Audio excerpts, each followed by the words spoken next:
में पढ़ेंगे अपन वेपोराइजेशन। क्या पढ़ेंगे? वेपोराइजेशन। वेपोराइजेशन। वेपोराइजेशन का मतलब क्या होता है? बेसिकली हमने सॉलिड से लिक्विड में चेंज तो पढ़ लिया, सॉलिड से लिक्विड में चेंज तो पढ़ लिया। अब अपन आगे बढ़ेंगे, लिक्विड से गैस के अंदर चेंज किसको बोलते हैं? सॉलिड से लिक्विड के अंदर जो चेंज हो रहा है उसको हम बोलेंगे फ्यूजन। क्या बोलेंगे? और लिक्विड से गैस के अंदर जो चेंज हो रहा है उसको हम बोलेंगे वेपोराइजेशन। क्या बोलेंगे? वेपोराइजेशन बोलेंगे। ठीक है भाई?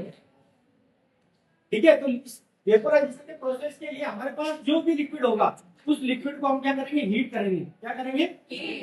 हीट करेंगे। और एक पर्टिकुलर टेम्परेचर के ऊपर ये लिक्विड किसमें चेंज हो जाएगा? जाके गैस के अंदर चेंज हो जाएगा।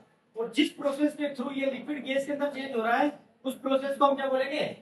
वेपोराइजेशन। और जिस टेम्परेचर पर ये प्रोसेस हो रहा है उस टेम्परेचर को हम बोलेंगे बॉइलिंग पॉइंट। क्या बोलेंगे? Boiling point. तो बॉइलिंग पॉइंट किसे बोलते हैं? एक पर्टिकुलर टेम्परेचर, एक ऐसा टेम्परेचर जिस पर एक लिक्विड किसमें चेंज हो जाए? गैस के अंदर चेंज हो जाए, उस पर्टिकुलर टेम्परेचर पॉइंट को हम क्या बोलेंगे? Boiling point. क्या बोलेंगे? जिस तरीके से हमने बताया था कि सॉलिड आइस का मेल्टिंग पॉइंट 0 डिग्री सेल्सियस होता है। आइस का मेल्टिंग पॉइंट कितना होता है? 0 डिग्री सेल्सियस। आइस का मेल्टिंग पॉइंट कितना होता है? 0 डिग्री। उसी तरीके से वाटर का बॉइलिंग पॉइंट कितना होता है? 100 डिग्री सेल्सियस। कितना होता है? 100 डिग्री सेल्सियस। ठीक है।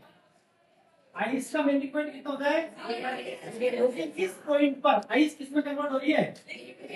और इस पॉइंट पर बॉइलिंग पॉइंट पे लिक्विड किसमें कन्वर्ट हो रहा है? गैस के अंदर कन्वर्ट हो रहा है। तो आपसे अगर पूछे कि वाटर का बॉइलिंग पॉइंट कितना होता है तो क्या बताओगे? 100 डिग्री सेल्सियस।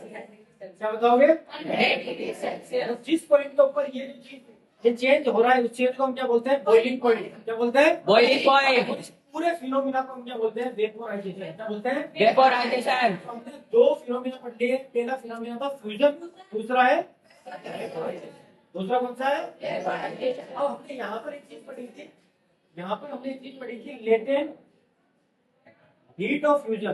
क्या पढ़ा था? क्योंकि ये फ्यूजन की लेटेंट हीट थी। इसी तरीके से हम यहाँ पर पढ़ेंगे लेटेंट हीट ऑफ वेपोराइजेशन। क्या पढ़ेंगे? ठीक है।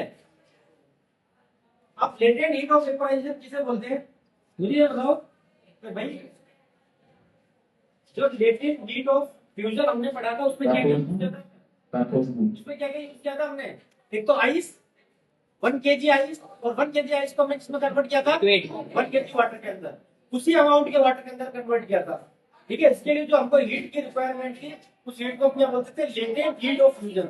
इसी तरीके से अगर हमारे पास 1 लीटर वाटर है, कितना है? यह यूनिट मास का वाटर है। क्या है?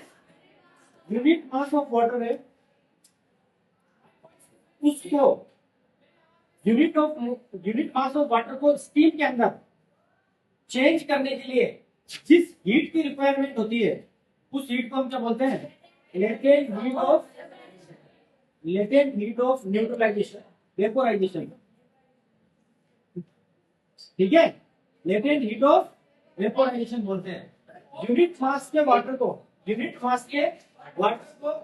एक पर्टिकुलर टेम्परेचर पर, एक पर्टिकुलर एटमॉस्फेरिक प्रेशर पर उसी मास की स्टीम के अंदर कन्वर्ट करने के लिए जिस हीट की रिक्वायरमेंट होती है उस हीट को हम क्या बोलते हैं?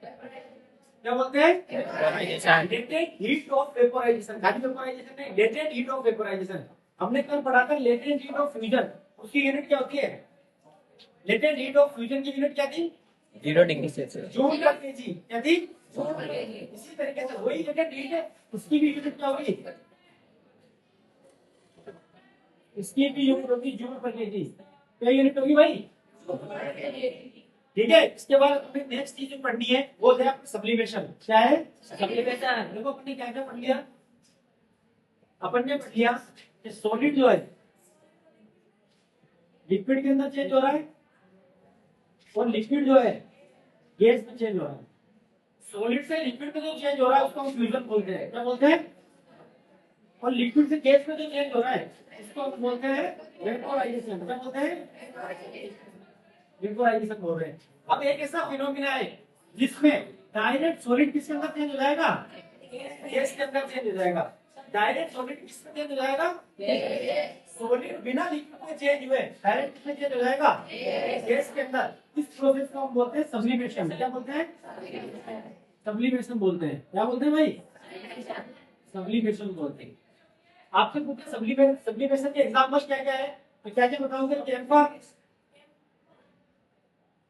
अमोनियम क्लोराइड, आयोडीन, ये क्या है? कैम्फर, अमोनियम क्लोराइड, आयोडीन और ड्राई CO2। क्या बोलते हैं? Dry CO2। ये सब किसके एग्जांपल है? सब्लिमेशन के। किसके एग्जांपल है? सब्लिमेशन के एग्जांपल है। बात आगे समझ में? सब्लिमेशन का मतलब क्या होता है? सॉलिड डायरेक्ट किसमें चेंज हो रहा है? गैस के अंदर चेंज हो रहा है। इसके एग्जांपल क्या क्या है? कैम्फर है, अमोनियम क्लोराइड है, आयोडीन है, ड्राई CO2 है। इसके बाद नेस्टलिन वॉल्स है। नेस्टलिन वॉल्स हम कपड़े वगैरह में रखते हैं ना, और बाद में अपने आप को मेल्ट होकर उग जाती है ना? डायरेक्ट सॉलिड से किसमें चेंज हो गई? गैस के अंदर चेंज हो गई। ठीक है, इसको बोलते हैं सब्लिमेशन।